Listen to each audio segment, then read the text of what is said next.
Hello children. आज हम economic reforms का पार्ट 4 पढ़ेंगे और टॉपिक का नाम है आपका प्राइवेटाइजेशन। इस चैप्टर की शुरुआत आपने करी है। इस चैप्टर किस पे बेस्ड है? न्यू इकोनॉमिक पॉलिसीज़ पे बेस्ड है।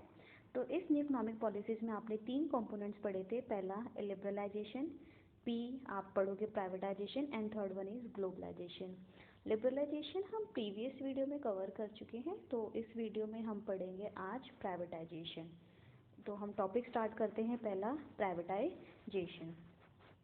प्राइवेटाइजेशन मीन्स ऐसा प्रोसेस। प्राइवेटाइजेशन मीन्स प्रोसेस जिसमें क्या होता है कि जो स्टेट ओन्ड एंटरप्राइजेज होते हैं, यानी वो एंटरप्राइजेज जो पब्लिक के अंडर है, जिस पर गवर्नमेंट का कंट्रोल है, यानी जब स्टेट ओन्ड एंटरप्राइजेज में भी प्राइवेट एंटरप्राइजेस को ऑनरशिप मिल जाए और वो उसको ऑपरेट करने लगे, यानी प्राइवेटाइजेशन मीन्स ऐसा प्रोसेस जिसके थ्रू प्राइवेट एंटरप्राइजेस को ऑनरशिप और प्राइवेट एंटरप्राइज मैनेज कर सके किसको? पब्लिक ओन्ड एंटरप्राइजेस को। उस प्रोसेस को बोला जाता है प्राइवेटाइजेशन। प्राइवेटाइजेशन दो तरीके से होता है। पहला प्राइवेटाइजेशन जब गवर्नमेंट अपने इक्विटीज़ किसको बेचते? प्राइवेट एंटरप्राइजेस को बेचते हैं। यानी जब गवर्नमेंट अपने इक्विटीज़ किसको बेच देता है? प्राइवेट एंटरप्राइजेस को बेच देता है, तो उसको भी क्या बोला जाता है? प्राइवेटाइजेशन। और इस प्रोसेस को जब भी गवर्नमेंट इस तरीके से प्राइवेटाइजेशन करता है, इस प्रोसेस को बोला जाता है डिसइन्वेस्टमेंट। क्या बोला जाता है? डिसइन्वेस्टमेंट। और सेकेंड तरीका है, और जो सेकेंड वे है वो क्या है? मान लो कोई मिक्स एंटरप्राइजेस है। मिक्स एंटरप्राइजेस का मतलब जहाँ पर प्राइवेट भी है और पब्लिक भी है। उस केस में क्या होगा? अगर गवर्नमेंट अपनी, यानी प्राइवेट भी है, उसमें प्राइवेट की भी ऑनरशिप है और पब्लिक की भी ऑनरशिप है, ऐसे में गवर्नमेंट जब अपनी ऑनरशिप और मैनेजमेंट को विड्रॉल कर लेता है, तो अल्टीमेटली वो ऑनरशिप किसके पास चली जाएगी? प्राइवेट के पास चली जाएगी। तो इस तरीके से भी प्राइवेटाइजेशन होता है। तो प्राइवेटाइजेशन मीन जहाँ पर स्टेट ओन्ड एंटरप्राइजेस में प्राइवेट एंटरप्राइजेस को ऑनरशिप और ऑपरेशन वो कर सकते हैं, और वो दो तरीके से होता है। पहला, जब गवर्नमेंट अपने इक्विटीज़ किसको बेचते? प्राइवेट को बेचते, and that process is known as disinvestment. In second mix enterprises है जहाँ पे पब्लिक भी है और प्राइवेट भी, यानी दोनों का ऑपरेशन और दोनों का मैनेजमेंट है। उस केस में अगर गवर्नमेंट अपनी ऑनरशिप और मैनेजमेंट को विड्रॉल कर लेती है, तो उस प्रोसेस को भी क्या बोला जाता है? प्राइवेटाइजेशन। नेक्स्ट अब हम पढ़ेंगे, नेक्स्ट है हमारा कि प्राइवेटाइजेशन क्यों ज़रूरी है, क्यों प्राइवेटाइजेशन होना ज़रूरी है। बिकॉज बच्चे 1991 से पहले, क्योंकि 1991 में तो आपका रिफॉर्म आया था, 1991 से पहले आपको पता है कि इंडिया के अंदर पब्लिक सेक्टर बहुत ज़्यादा डोमिनेटिंग था। इंडिया में सबसे ज़्यादा पीएसयूज़ काम करते थे, और जो वेटेज दी जाती थी वो भी किसके पास थी? पीएसयूज़ के पास थी। क्योंकि 1956 में आया था आपका IPR 1956, industrial policy resolution. Industrial policy resolution में क्लियर बोल दिया गया था कि जो मेन डोमिनेटिंग रोल है वो किसका होगा? पब्लिक का होगा, और सेकेंडरी रोल कौन प्ले करेगा? प्राइवेट प्ले करेगा। इस वजह से जो मेन पावर थी वो किसके पास थी? किसके पास थी? वो पब्लिक के पास थी। तो प्राइवेट काम नहीं कर पा रहा था। इस वजह से धीरे धीरे पब्लिक सारी पावर तो पब्लिक के पास थी। पब्लिक, इस वजह से जो पीएसयूज थे, इस वजह से धीरे धीरे जो पीएसयू थे वो क्या फेस करने लगे? डेड वेट लॉस, यानी पीएसयूज में बहुत ज़्यादा लॉस, पीएसयूज बहुत ज़्यादा लॉस बियर करने लगे। वहाँ पे लीकेज होने लग गया, वो पीएसयूज इनएफिशिएंट हो गया, करप्शन हो गए, यानी धीरे धीरे जो पीएसयू सेक्टर्स थे वो बहुत ज़्यादा डाउन हो गए थे। इसीलिए 1991 में गवर्नमेंट ने इंट्रोड्यूस किया क्या? प्राइवेटाइजेशन। क्यों? क्योंकि प्राइवेटाइजेशन होगा तो कॉम्पिटिटिव इन्वायरमेंट क्रिएट होगा, लोग अपना 100% एफिशिएंसी से काम करेंगे, प्रोडक्टिविटी बढ़ेगी, आउटपुट बढ़ेगा इकोनॉमी में, और as well as GDP growth करेगा। इस वजह से गवर्नमेंट ने कहीं ना कहीं प्राइवेटाइजेशन को इन्वॉल्व किया, ताकि जो पीएसयू सही तरीके से काम नहीं कर पा रहे उनको शट डाउन कर दिया जाए और प्राइवेट को मौका दिया जाए। इससे बाद में प्राइवेटाइजेशन से देखा गया कि इकनॉमी में प्रोडक्शन भी बढ़ा, इकनॉमी में मैनेजरल एफिशिएंसी भी बढ़ी, मॉडर्नाइजेशन आया, और कहीं ना कहीं जो गवर्नमेंट के फिजिकल डेफिसिट बहुत ज़्यादा हाई थे वो गवर्नमेंट एक हद तक उनको कम कर पाई। नेक्स्ट अब हम पढ़ेंगे एडवांटेजेस ऑफ प्राइवेटाइजेशन। प्राइवेटाइजेशन के क्या फ़ायदे हैं?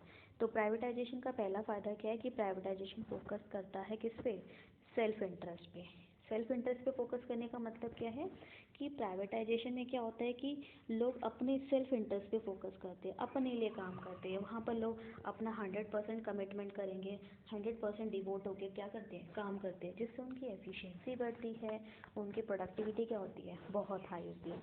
सेकेंड, प्राइवेटाइजेशन का फ़ायदा क्या था, कॉम्पिटिटिव एनवायरनमेंट क्रिएट होगा, मॉडर्न एंड अपग्रेडेशन टेक्नोलॉजी आएगी।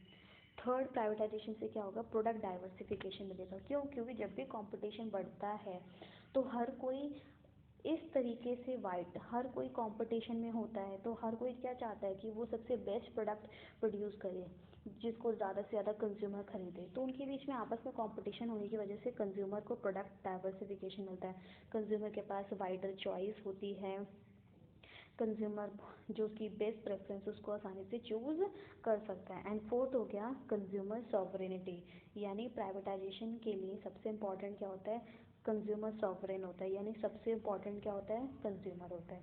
और कंज्यूमर को ही सेटिस्फाई करने के लिए वो सारे काम करते हैं। इससे जो प्राइवेटाइजेशन से क्या होता है, लोगों के पास, जो पब्लिक होते हैं, उनके पास वाइडर चॉइस होती है, they enjoy the better quality of life. अब हम पढ़ेंगे कि प्राइवेटाइजेशन के डिसएडवांटेजेस क्या है। प्राइवेटाइजेशन के डिसएडवांटेजेस, तो प्राइवेटाइजेशन का पहला डिसएडवांटेजेस है कि सोशल इंटरेस्ट को निगलेक्ट करता है। यानी प्राइवेटाइजेशन तो किसके लिए काम करेगा, इंडिविजुअल्स के लिए काम करेगा। क्या ये सोसाइटी के वेलफेयर के लिए काम करेगा, नहीं काम करेगा। तो कहीं ना कहीं प्राइवेटाइजेशन की वजह से जो सोशल इंटरेस्ट है वो क्या होता है, ख़त्म हो जाता है। एंड सेकेंड, प्राइवेटाइजेशन का दूसरा डिसएडवांटेजेस क्या है कि सब कुछ किस पे हो जाता है, प्राइवेटाइजेशन में मार्केट फोर्सेस पे हो जाता है। और आपको पता है कि जब सारी चीज़ें मार्केट पे हो जाती है तो मार्केट में तो आपस में क्या होता है, लोगों का स्ट्रॉन्ग कंपटीशन होता है। ऐसे में इस प्रोसेस में जो गुड प्रोड्यूस होता है वो सिर्फ और सिर्फ किसके लिए प्रोड्यूस होता है, जो उस गुड को अफोर्ड कर पाते हैं। ऑब्वियसली जो उस गुड को अफोर्ड कर पाएंगे गुड उन्हीं के लिए प्रोड्यूस होगा, ठीक है। अब तो ज़्यादा से ज़्यादा गुड किन के लिए प्रोड्यूस होगा, रिच क्लास के लिए होगा, तो उसके प्राइजेस क्या होंगे, बहुत ज़्यादा हाई होंगे, ठीक है। तो कहीं ना कहीं जब उस गुड के प्राइस ज़्यादा हाई होंगे तो जो सोसाइटी के वीकर सेक्शन ऑफ पीपल है, क्या उस गुड को अफोर्ड कर पाएंगे, नहीं कर पाएंगे। तो सोसाइटी के जो ज़्यादातर लोग हैं वो क्या हो जाएंगे, वहाँ से डिप्राइव हो जाएंगे। इसी का एक हम और डिसएडवांटेजेस पढ़ेंगे, जो कि केस है आपका, जो केस है एक आंध्र प्रदेश का केस। आंध्र प्रदेश में एक शहर है, कह रहा आंध्र प्रदेश का एक शहर था जिस शहर का नाम था सिरसिला। सिरसिला, वहाँ पे एक ट्रेजिडी हुई थी, उस ट्रेजिडी को नाम दिया गया सिरसिला ट्रेजिडी। आंध्र प्रदेश के एक छोटे से शहर में एक पावरलूम इंडस्ट्री थी, यानी उस शहर को पावरलूम इंडस्ट्री के नाम से ही जाना जाता था। वहाँ के लोगों का मेन सोर्स ऑफ इनकम क्या था, पावरलूम इंडस्ट्री ही था। लेकिन उस शहर में एक दिन प्राइवेटाइजेशन हो जाता है, किसका, पावर सप्लाई का। पावर सप्लाई की प्राइवेटाइजेशन की वजह से क्या हुआ, जब पावर सप्लाई का प्राइवेटाइजेशन हुआ तो कहीं ना कहीं पावर के रेट्स क्या हो गए, पावर के रेट्स बढ़ गए, यानी पावर टैरिफ क्या हो गया, इंक्रीज कर गया। इसकी वजह से जो वहाँ पे इंडस्ट्रीज़ थी उन पर भी बर्डन पड़ा। तो इंडस्ट्रीज़ ने अपने बर्डन को ओवरकम करने के लिए क्या किया, उन्होंने जो वर्कर्स की वेजेस हैं, जो उस इंडस्ट्रीज़ में काम करते थे, उन वर्कर्स के वेजेस को क्या कर दिया, कट करना शुरू किया। तो जब वर्कर्स के वेजेस कम हुए तो ऐसे में क्या होगा, जब उनको वेजेस ही कम मिलेंगे तो क्या उतना प्रोडक्शन होगा, क्योंकि लोगों की क्या होगी, इनकम पावर क्या हो गई कम, लोगों की परचेजिंग पावर कम होगी तो लोग डिमांड कम करेंगे, डिमांड कम तो प्रोडक्शन कम। इस तरीके से वहाँ पर क्लोथ प्रोडक्शन भी क्या हो गया, कम हो गया। और वर्कर्स की इनकम इतनी ज़्यादा कम हो गई कि वो अपनी जो उनकी एक होती है ना सब्सिस्टेंस, जो मिनिमम, यानी जो एक उनकी मिनिमम लेवल ऑफ नीड होती है, उस मिनिमम लेवल ऑफ नीड को भी वो फुलफिल नहीं कर पाए। इस वजह से उस टाइम पर सिरसिला में ऑलमोस्ट 50 वर्कर्स ने वहाँ पर सुसाइड किया। इस ट्रेजिडी को बोला गया सिरसिला ट्रेजिडी। ये ट्रेजिडी किसकी वजह से हुई थी, ये ट्रेजिडी जो है वो प्राइवेटाइजेशन की वजह से हुई थी। क्लियर है। तो ये प्राइवेटाइजेशन का एक बहुत बड़ा डीमेरिट है, क्यों, क्योंकि प्राइवेटाइजेशन की वजह से चीज़ों के